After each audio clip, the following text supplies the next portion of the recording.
अस्सलाम वालेकुम दोस्तों। सोशल मीडिया टॉक शो के साथ हाजिर खिदमत है परवेज़ संधीला।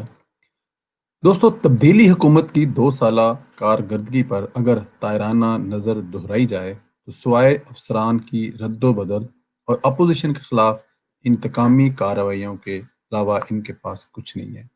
इमरान खान के लाडले वसीम अकरम प्लस उस्मान बुज़दार अब तक पंजाब से 5 आईजीज और कई ब्यूरोक्रेट्स खा चुके हैं। साल हर साल से ब्यूरोक्रेसी और पुलिस निज़ाम को चलाने वाले इतने नाअहल ठहरे कि बुज़दार के मिजाज से मिल ही नहीं पा रहे। एक बुज़दार को बचाने के लिए ब्यूरोक्रेट्स की कुर्बानी पे कुर्बानी दी जा रही है और अभी सिर्फ 2 साल हुए हैं। बाकी 3 साल महसूस यूं हो रहा है पंजाब की सारी ब्यूरोक्रेसी कुर्बान हो जाएगी, लेकिन बुज़दार नहीं चल पाएगा। साबिक आईजी शैब दस्तगीर को महज इसलिए तब्दील कर दिया गया कि उन्होंने हालिया दिनों में मरियम नवाज शरीफ की पेशी के दौरान लीगी कारकुनों पर जेली मुकदमे और इंतकामी कार्रवाइयां करने से इनकार कर दिया।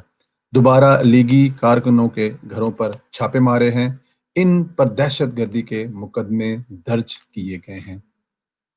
आज हमने सऊद भट्ट से बात करनी है। सऊद भट्ट साहब जो हैं, क्योंकि वो भी उन्हीं मुजरमों, उन्हीं दहशतगर्दों की लिस्ट में उनका नाम है जिन दहशतगर्दों ने 11 अगस्त को इस मुल्क की सालमियत पर हमला किया था। ये कहा जाता है कि नैब पर हमला किया था। समझ से बाहर है वो कि नैब पर हमला कैसे था या इस मुल्क की सालमियत पर हमला कैसे था। और वो टिक टॉकर जो एक मासूम मसूद भट्ट है, या वो गुजरांवाला का अब्दुर्रहमान भट्ट है जो एक यूट्यूब पर या फेसबुक पर वीडियो बनाकर इमरान खान न्याजी पर तनकीद करता है, या मियाँ अब्बास लाहौर से जो ताहिर मुगल और अपने दूसरे ग्रुप के साथ हर जगह पर मौजूद होता है जहां पर मुस्लिम लीग नून की कोई भी एक्टिविटीज होती है। वो है ये दहशतगर्द, जिसे हम दहशतगर्द कहते हैं। और वो जगह जहां पर ये दहशतगर्दी हुई 11 अगस्त को सुबह के वक्त, जिस वक्त हमारे साथ पिछले प्रोग्राम में थे साबिक वजीर कानून जफरुल्ला खान साहब, वो फरमा रहे थे कि मुसद्दक मलिक साहब इंतहाई धीमी आवाज में बात करने वाले, हमेशा सच और हक की बात करते हैं, गलत बयानी से कभी काम नहीं लेते। वो कह रहे थे कि वो वहां पर मौजूद थे जब मरियम बीबी तशरीफ लाई, तो वहां पर जो जिस किस्म की कोई गन्स और चीजें इस्तेमाल की गई, जहरीली गैस कारकुनों पर मारने के लिए जो पथराव किया गया, वो मुसद्दक मलिक साहब की जुबानी उन्होंने हमें सुनाया, जिसमें उन्होंने कहा कि मैं इस बात की गवाही देता हूं कि मुसद्दक मलिक सेनेटर कभी गलत बयानी नहीं करता और कभी झूठ नहीं बोलता।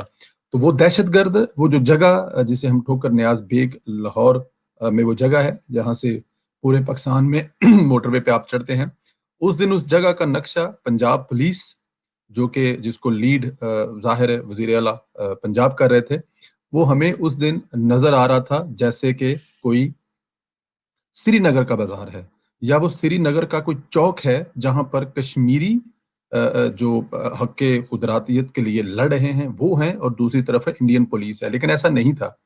वो थे मुस्लिम लीग नून के मासूम कारकुन जो अपनी लीडर मरियम नवाज को वेलकम करने के लिए और उनके साथ इज़हार यकजहती के लिए आए थे।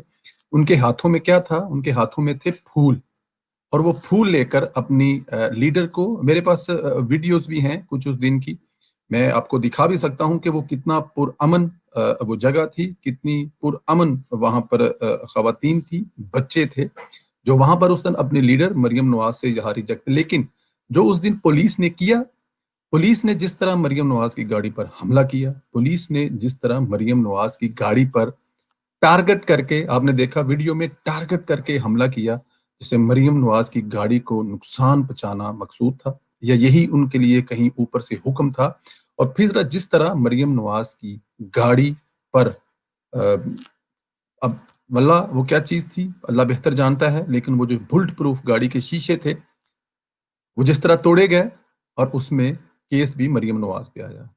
जान का खतरा भी मरियम, और दहशतगर्द भी मरियम नवाज और उसके साथ आने वाले या उसको वेलकम करने के लिए या ज़हार यकजहती की आने वाली ये ठोकर न्याज पे कि जो उसके कारकुन थे, जो मासूम कारकुन थे, जिसमें अदील खान को जिस तरह मार पड़ी आप लोगों ने देखा, بی بی وڈیری جو لاہور میں بہت قدر کی نگاہ سے دیکھی جاتی ہے، ان کی بڑی خدمات ہیں مسلم لیگ نون کے لیے. ان کے بیٹے جو کہ ایم پی اے کے الیکشن لڑتے ہیں، ان کو جس طرح زد و کوب کیا گیا، ان کے دوسرے بیٹے جس طرح ان کو مارا گیا.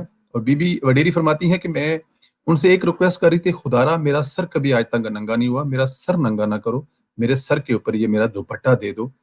اس وقت بھی ان کو گاڑی میں بٹھایا جا رہا تھا اور لے کے جایا جا رہا تھا. یہ وہ تمام ظلم تھے جو اس دن مسلم لیگ نون کے ورکروں پر ہوئے. لیکن الزام یہ لگایا جا رہا ہے، اور اس الزام کے بدلے جو کہ آج آپ نے دیکھا آئی جی صاحب پھر چینج کر دیے گئے ہیں، کیونکہ وہ آئی جی صاحب جو ہیں وہ نہیں مان رہے تھے کہ سیاسی ورکروں پر کبھی اس طرح کے کیس نہیں بنائے جاتے. سیاسی ورکر دہشت گرد نہیں ہوتے، وہ اپنے لیڈران کے ساتھ ہمیشہ اظہار یکجہتی کے لیے آتے ہیں. وہاں پہ پولیس کے ساتھ ان کی ہمیشہ کوئی نہ کوئی ایسی چیز ہو جاتی ہے. دوستو میں اگر آپ کو دکھاؤں کہ جو عمران خان صاحب نے دھرنا دیا تھا، آپ لوگوں کو یاد ہوگا، اگر وہی آپ لوگوں کو یاد ہو، کچھ تصویریں دکھاتا ہوں میں. بدترین یہ دیکھیں، یہ عمران خان کے